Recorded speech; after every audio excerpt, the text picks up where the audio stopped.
I would like to move on to CreationWatch because this popped in my feed, and I'm going to talk about the Hotzen. This is evolution news. If you ever need someplace to go for a chuckle about bad science, this is the place to go because this is the Creationist anti-evolutionist or anti-evolutionary crowds articles. They are talking about, excuse me, they are talking about a bizarre bird highlights the problem with biogeography. You think so? See, I mean, and let's look at just to give you an idea what kind of content we're dealing with before I start reading this. Examining Professor Dave's absurd attack on Casey Luskin. Professor Dave is amazing and sexy, but Professor Dave is great at debunking creationism. And Professor Dave took down Frank Turek like a boss. It was amazing. I don't know about his thing with Casey Luskin. I haven't looked into that, but just to give you an idea, Professor Dave is a science educator. He has great videos on science education, not specifically or strictly dunking on creationists. That's just tertiary. That's the same as me when I talk about this stuff. It happens to overlap with their science denialism, and that's the main thing I want to talk about is debunking myths, falsehoods, and yeah, it's to me, denying evolution is right up there with Ghost and whatnot. So let's see how we move beyond Darwin to the miracle man, the miracle of man. When does human life begin? Why are science reporters so credulous? Human origin, the scientific imagination at play. How much can evolution really accomplish?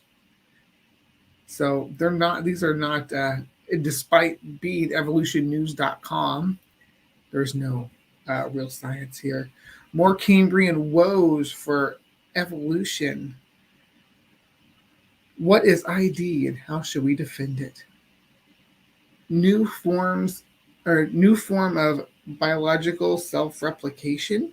Yeah, so that's just to give you a flavor of the content we can expect here.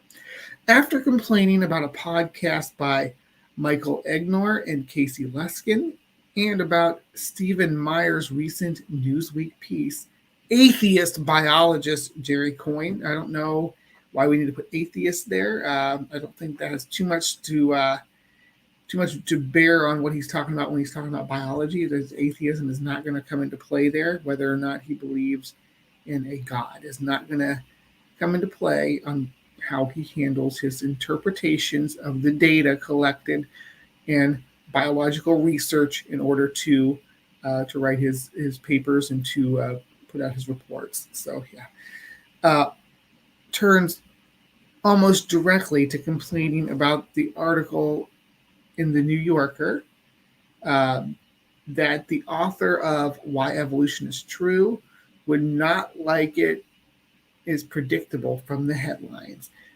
The bizarre bird that breaks the tree of life. In subheads, Darwin thought that family trees could explain evolution. The Hotzen suggest otherwise. Oh boy. Coyne dismissed the headline as clickbait. Rightly so, because it's clickbait.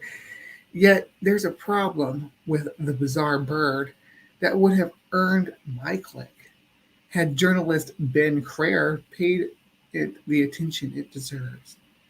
Notes Crair, fossils that resemble Hotzen have been found in Europe and Africa, but today the bird can only be found in the river basins of the Amazon and Orinoco of South America. A delightful evolutionary conundrum. Europe, Africa, and South America? As you may anticipate, while the New Yorker article is not about this, the really entertaining difficulty has to do with biogeography.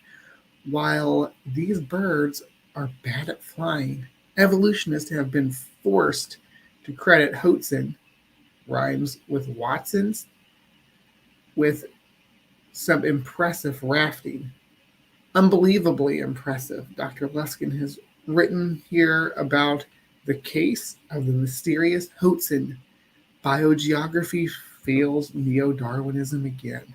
Okay, so I'm going to read this, but before I do, I want to address rafting again because, oh my gosh, we have so much trouble with this in the creationist community. So when we talk about rafting and these periods of time when this rafting took place, from Africa to South America, got that backwards with the way you're seeing me, so it would be from Africa to South America.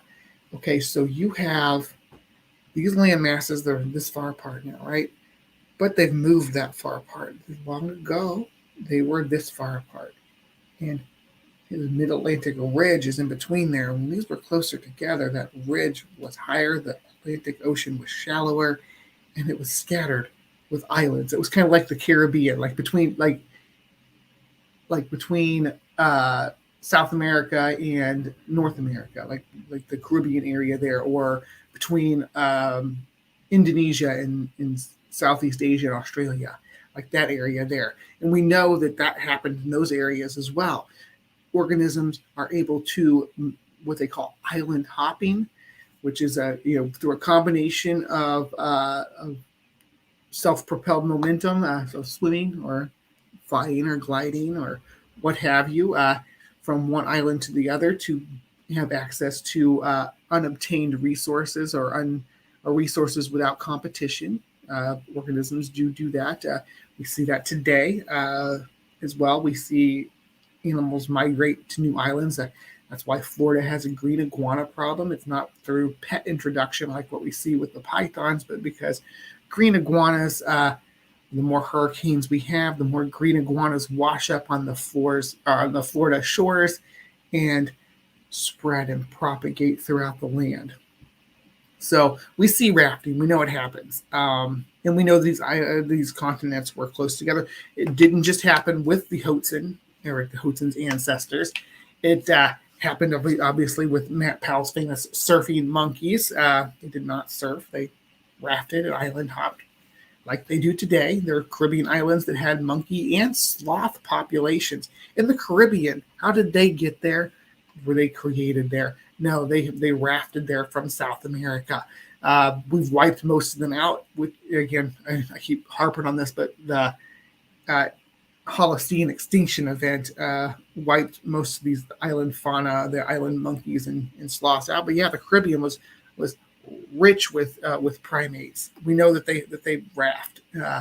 Tarantulas rafted. The tarantulas we have in South America are descended from African stock as well, and they rafted across and island hopped across probably on foliage and mats. There's snakes and a lot of animals that came from Africa and inhabited South America, mostly small animals, cavimorph rodents. That's the other one I was thinking. Because cavimorph rodents, closest rodent relatives are in Africa, or African rodents. So just to give you an idea of how island hopping works and why we understand that that's the way that these organisms move from one continent to the other. Back when they were closer together, we're probably talking or maybe early Cretaceous, early to late Cretaceous for these island hopping events, but they may have happened earlier. It may have been something that it came into play maybe earlier in the Mesozoic. I'll have to look at the dates for the Hoatzin specifically, but all of these happened within the same range of time where there was essentially a archaeopelagio between Africa and South America, or what we can infer that. And there's still some islands in the Mid-Atlantic ridge that pop above sea level. Of course, you got like St. Helena, you got Bermuda, things like that. So yes, it's a real phenomena, and they're going to be incredulous about it. So hang in there and let's go for this ride from 2009. In 2009, National Center for Science Education's Eugenie Scott suggested that scientists should not admit when the evidence contradicts some evolutionary hypothesis, but should rather say that it sheds new light on this part of evolution. Since then, I've kept an eye out for that similar language. Right, because we don't say this proves or disproves anything. We add it to a network of data that we draw conclusions from, and we do account for anomalies that would disprove certain aspects of evolution, different evolutionary hypotheses, and we find out new stuff like when we were studying Drosophilus, when we found out that the gene for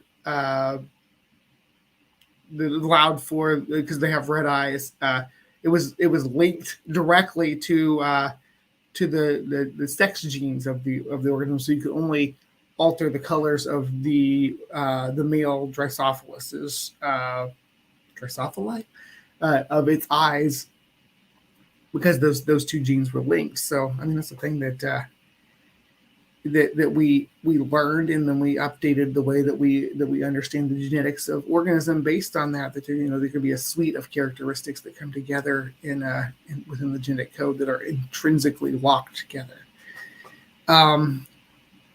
For example, a recent article in Science Daily was titled "Across the Atlantic on Flotsam, New Fossil Findings Shed Light on the Origins of the Mysterious Bird Hoatzin."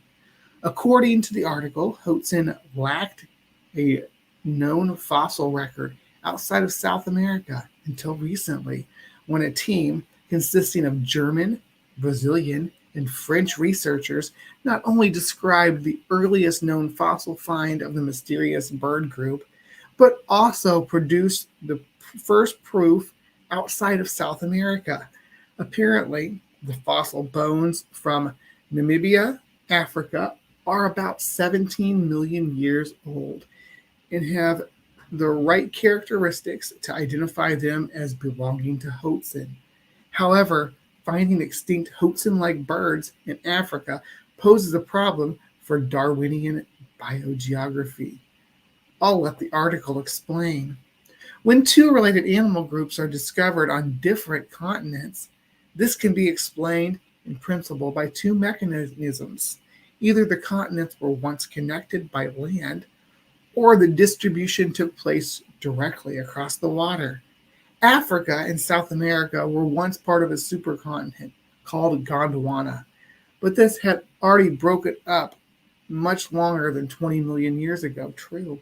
The continent began being separated by the Atlantic, so Hoatzin must have crossed the ocean at some stage in order to get from one continent to the other. As the bird, which is especially poor long-distance flyer, managed to cross over 1,000 kilometer wide, even if flying capability of the Hoatzin's ancestors were better, it's highly unlikely that it could have managed this distance in the air, right? Because just because the islands aren't connected to each other does not mean that they're the same distance apart immediately as they are now. It does not mean that there aren't islands in between. Gerald Mayer and his colleagues from Brazil and France have an explanation that is somewhat unexpected for birds. We assume that the bird crossed the Atlantic upon drifting flotsam. This means of travel using flotsam is already familiar with regard to some primates, rodents, and lizards, but it will be the first proof of similar journeys by a bird. Okay, I get it.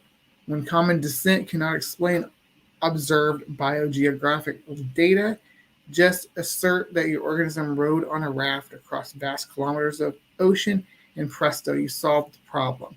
Right, because that is something that happens and is observed and known to take place among organisms.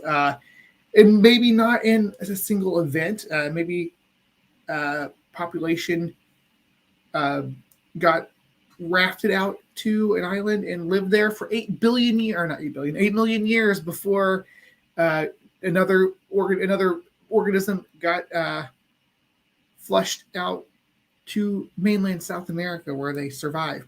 You don't know that it what kind of time frame that it took place. You're talking, we have millions of years for this organism's ancestors to have crossed these island chains. It happens today, and islands again, and they're talking about flotsam. They're not saying that they made the whole journey on, they got on a log and went from Africa straight to South America nonstop. That's not how we generally assess rafting phenomena. That's not how we've, again, I can cite back to the green iguanas because the biogeography there between North and South America across the Caribbean is a good comparative analysis. The green iguanas didn't just come from, they didn't come from Venezuela in South America and just get all the way to mainland Florida. No, they've rafted out and established populations on islands a little at a time over decades through rafting events, and again, they swim as well, and birds can swim too, but they redistribute themselves over long periods of time. This isn't a population showed up on in a foliage mat and established, and now they're established in South America. That's not how it went down. Where was I? And of course, you can't have just one rafting hoatzin. There must be at least two, or perhaps one brought its clutch of eggs along on the raft's voyage. Or your rafting hoatzin will become an evolutionary dead end. And there were probably lots of rafting events and organisms that rafted to South America from Africa, because it was a pretty common thing that was happening during this period, that did not make it and did not establish populations. Maybe when they got to South America, there was something else already in that ecological niche, and they couldn't survive because they couldn't compete. Factors come into play. Different factors come into play. The authors don't think the rafting hypothesis is a problem, since supposedly we've already seen the primates, rodents, and lizards did the same thing. But what's the evidence that primates, rodents, and lizards cross the ocean on rafts? As I explained here, or Jonathan M. explained here, the evidence against biogeographical data that refutes common descent. With primates, for example, New World monkeys are said to descend from African monkeys, but New World monkeys appeared in South America at a time when the continents were separated by 1,000 kilometers of ocean. Proponents of common descent aren't worried. They can just create myths about seafaring monkeys to solve. Is that going to be a link to Matt Powell's video? That'd be funny if it was. It's not, though.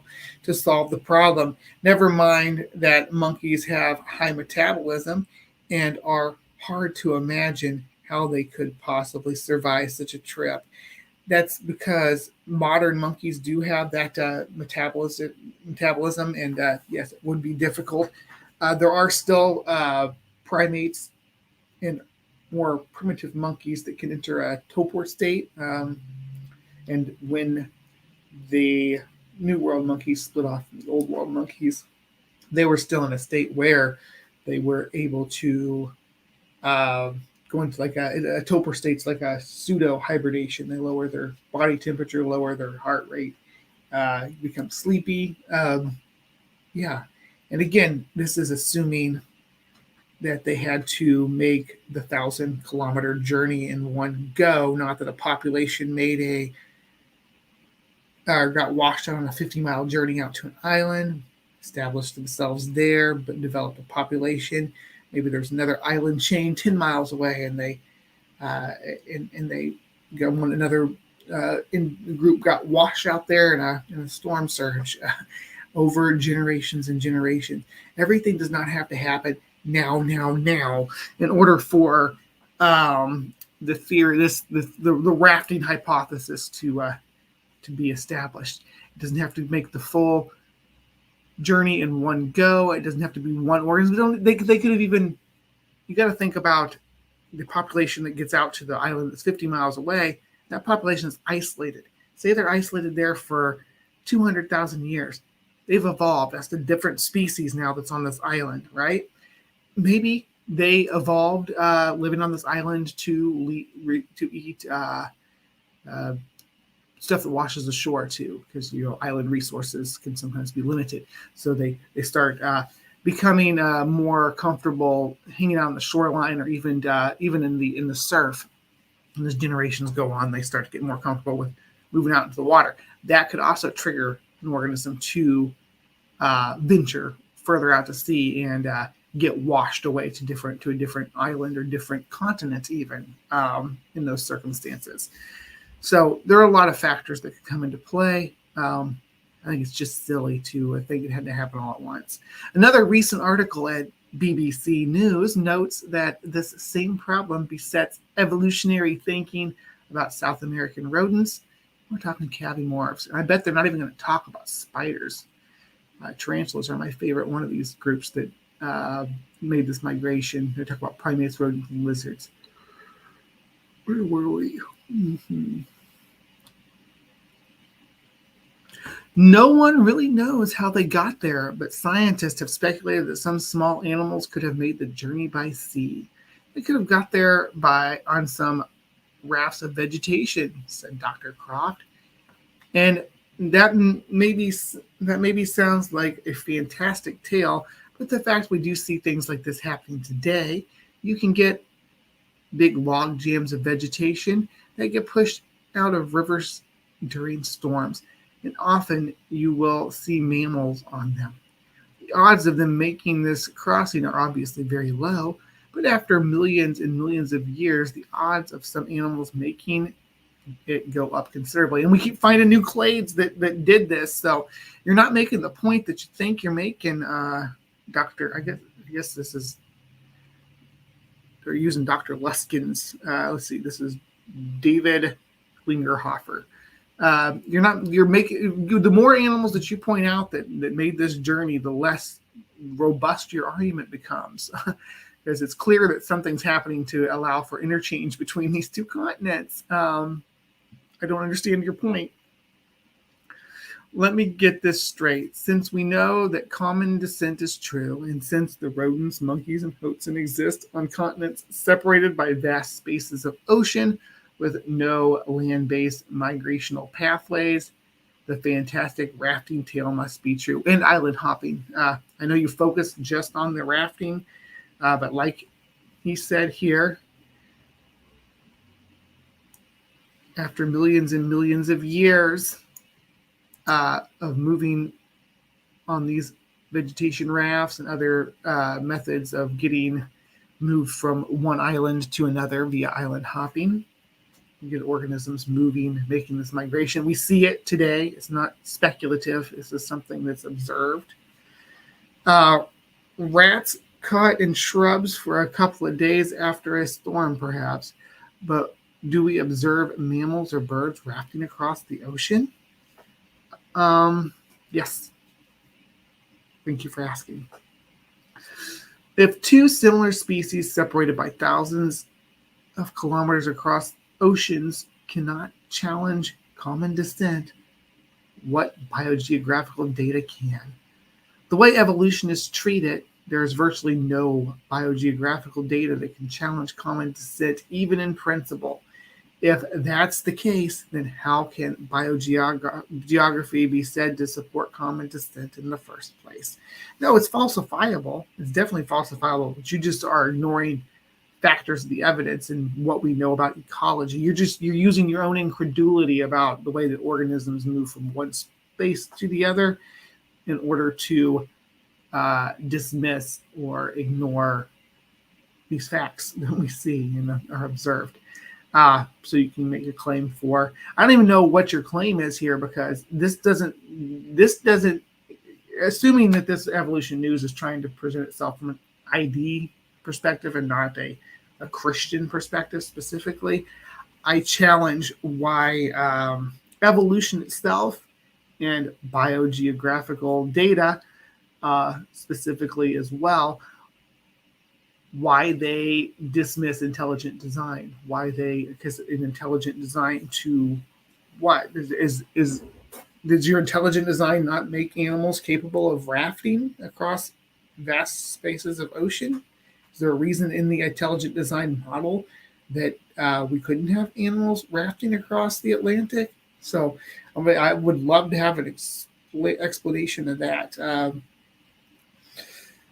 Here we go. We're going to wrap this up here with this last paragraph. Very busy ocean travel. Dr. Luskin concludes that, with an excellent question, paleontologist Gunter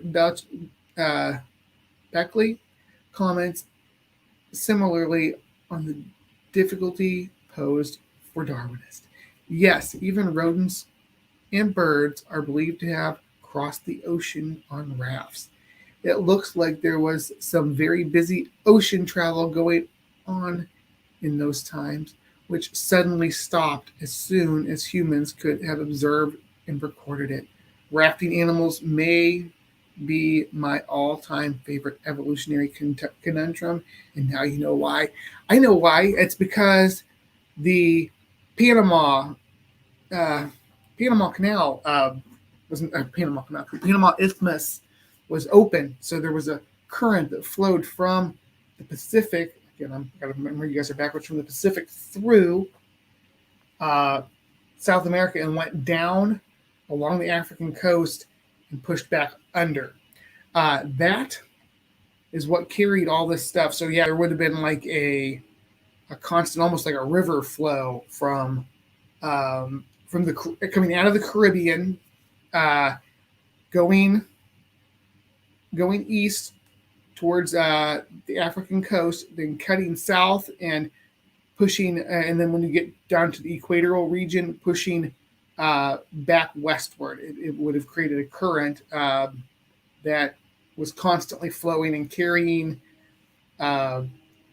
whatever flotsam and jetsam got caught up in it, because this area was scattered with islands during this time period, during the centuries that South America and Africa were closer together. North America was closer to Europe, and the mid-Atlantic ridge was more raised up. So yeah, rafting animals, they are an interesting fact of science that we observe, and having incredulity about this is not making a good case for you, David. But I appreciate you giving me content to talk about, because I wasn't sure what I was going to do for Creation Watch today, so you fell into my lap. And I thank the people from Answers in Atheism, Speed of Sound, and the gang for turning me on to evolution news, because I had totally forgotten about it until we were looking at something in here just the other day. All right, so I'm probably going to be wrapping up here pretty quick. I didn't plan this show for more than an hour and a half. So yes, the Great American Biotic Interchange won't be for another 11 to 16 million years. Yes, so that was that. The isthmus was open for travel, and it caused the currents in the ocean were very different. There was no, they call it the horse latitude in the Atlantic, where it gets really still because that water was very brisk. Hey, Ian Davenport, good to see you. Thank you for making it in. Big zebras here.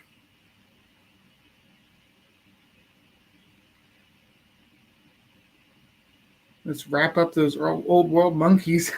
We are old world monkeys. My whole side chat's full of old world monkeys, because you never outgrow your ancestry.